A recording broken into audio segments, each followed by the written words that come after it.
Welcome to Houston. We are on the ground here at the first ever Riftbound Regionals level qualifier event in the United States. And under this amazing archway and all of this amazing standees we're about to take you through, we are going to give you a full tour of the event hall here at the Houston qualifiers for Riftbound. Past all of this amazing signage, Jinx, massive Yasuo, huge misfortune through the logo, into some very, very cool screen prints and art to show the entirety of the event hall. We'll take you through the merch booth, we'll take you through the prize wall, we'll take you through all of it as we explore everything that the event has to offer this weekend. A very large tournament and a great showing for Riftbound's first major competitive event of this scale in the United States, or any region outside of China for that matter. Over 1,200 competitors showing up in Houston, Texas to play at this event, and it is a monumental weekend for the card game. Here, right at the entrance to the event hall, you can see a nice screen print of pretty much every card in the Origin set with its own big display, and you can see as we kind of walk through it, just nice visual displays of every card that is in that original set. And then, perhaps more interestingly, right behind it are some massive screen printed showings of every card that's coming up in Spirit Forged, of course, the second set that will be releasing for Riftbound in February in English-speaking countries across the world. A quick pan through, and we may end up bringing you back here as the video progresses to give you a little bit of a closer look at some of these cards if you haven't seen them already, although a lot of them are floating around out there on the internet for your perusal. People theory crafting and trying to test with them already. There's a lot of excitement around the set as the meta develops and as people start to come to terms with what the card game is going to look like across the next few months. As we take you through, you can start to see the rest of the event hall here with a very healthy line for the merch booth, and we're going to walk you through some of what's on offer that Riot has been selling in terms of goodies here. But first, a quick stop at the spoils for the winner of this regional qualifier. The trophy, the plaque, all of the incredible stuff that you get. Very, very cool, very shiny, worth fighting for if you're a competitor here. And some of the standees and statues and cool stuff that are also on sale. It's not just strictly Riftbound related stuff. It's not just cards. It's not just mats. There's a lot of general merch here as well. The much elusive and ever sought after Worlds 25 bundle for Riftbound, which has been on sale here at the merch stand at Houston. So if you happen to be stopping by or you intend to attend the show at some point, you may be able to get your hands on it. Again, a lot of cute little statues and pieces of merch from all across, the League IP, not strictly related to just what's been released for Riftbound so far. And a quick look at some of the packaging for the Spirit Forged set that's coming up there. You see some trial decks, you see some champion decks, you see some of the printed materials, the metal versions of each legend in Origins. There are full metal cuts and printouts of each of the 12 legends that are available here as prizes. And actually, it's more than 12. I can't count. We don't have to count. That's fine. And then booster packs and booster boxes for the upcoming Spirit Forged set as well on display. Can't get them yet, but we're gonna count the days till February, aren't we? Over to the rest of the merch booth here, where you're going to take a quick pan through and see some of the rest of the stuff that's on offer. Again, it's not just playmats and sleeves. There's a whole bunch of fun statues and plushies and all sorts of memorabilia, if that's your thing. The merch line, we're recording this late on Friday night. The merch line has been looping around the convention hall almost for the majority of the time here while players are checking in and playing in side events, which we'll be discussing at length, and getting their feet for the rest of the weekend. It has been very, very active, and you can see here a healthy merch line, though not nearly as long as it was earlier in the day, as players are trying to get their hands on stuff. Again, over 1,200 competitors registered for the main event, many, many more spectator badges sold, where you're obviously coming to hang out, participate in side events, but not play in the main tournament across Saturday and Sunday.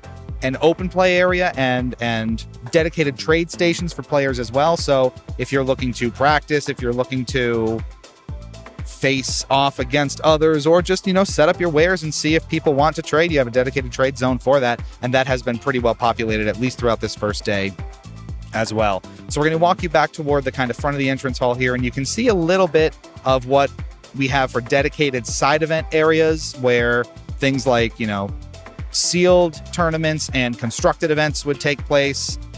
Spillover from things like our massive Friday Night Nexus night, which has had a very, very healthy showing here. And of course, vendors, lots of vendors who, have been working with Riot to attend here, sling merch, boxes, deck, sleeves, all the stuff you might need.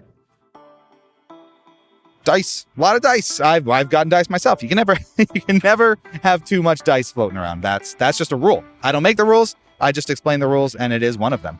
Some dedicated food areas here as well. We've seen so far that Houston, especially where this convention center is located downtown, is awash with food options. And even with so many attendees here, never waiting for food or for options. That may change throughout the weekend as things get busier. You're in prime time for some of these things. But as we recorded it here, plenty of space to mill around. It's not super cramped, and it's well laid out across the entire space, as you're going to see throughout. We can't get too close to the prize wall here, but you can start to see a little bit of what's on offer. Some of it overlaps, and actually quite a bit of it overlaps with the merch booth. So again, you're going to see those play mats, you're going to see those sleeves, you're going to see those metal versions of those cards, which I think are in very limited supply for those legends. And, maybe just a handful each per legend. We were also told that the best placing deck in the main tournament for each legend will receive the metal version of it. So, you're the best placing Lux, you're the best placing Yi, you're the best placing Set, you will get that metal card. So there is incentive to continue to play out. Even if you don't make day 2, you can still compete for that top slot potentially for your own legend and rep that potentially in future tournaments. This is all signups and registrations for side events. There were discussions about this happening electronically, but as of today, all of that was done in person. So there was a fair bit of a line to queue up and wait and register yourself for the myriad of side events, which we will be discussing here. And as I said, are plentiful in terms of the kinds of things that you can do. Everything from 2v2 team battles, sealed or not sealed, fill up a pod with 8 people and go play, best of 3 or whatever it is.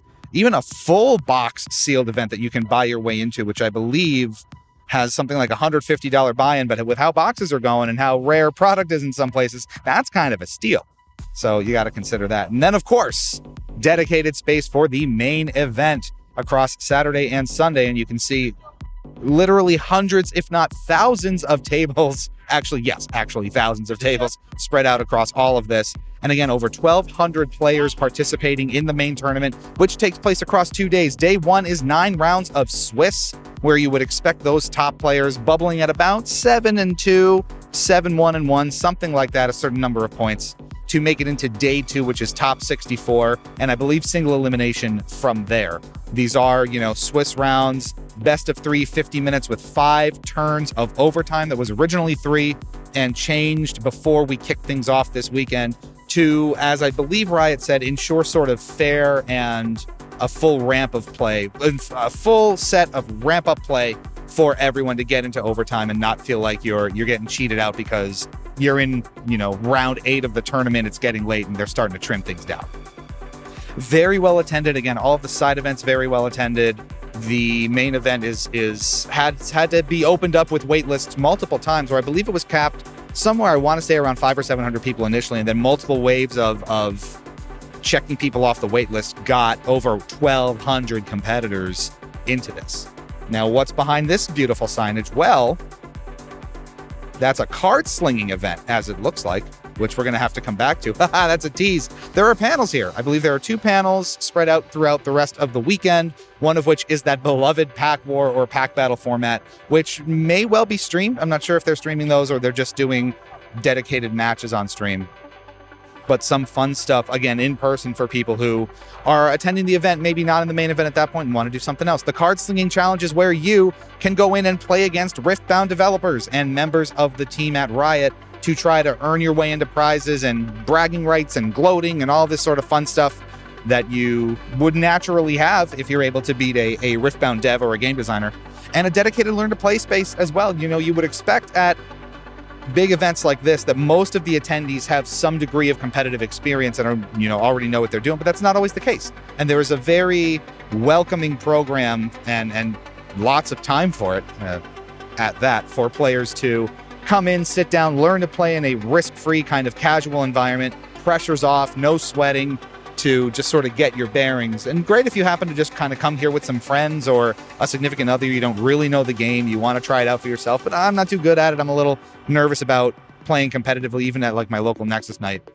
Solved there. And that, I believe, is the featured stage where interesting highlighted matches will be streamed throughout the weekend, Saturday and Sunday, with dedicated commentary and production value behind it. Again, of course, multiple vendors spread out throughout the event hall and across the venue, where if you do need to supplement what you have at any given time, you have the option to. And get singles. Everyone, of course, is selling those singles. Key for the tournament, of course, people are picking up things that they desperately need at the last minute at, from what I've seen, reasonably fair prices, not terribly far off from what you would pay somewhere like TCG Player or one of the more common marketplaces where it's just getting shipped to your house.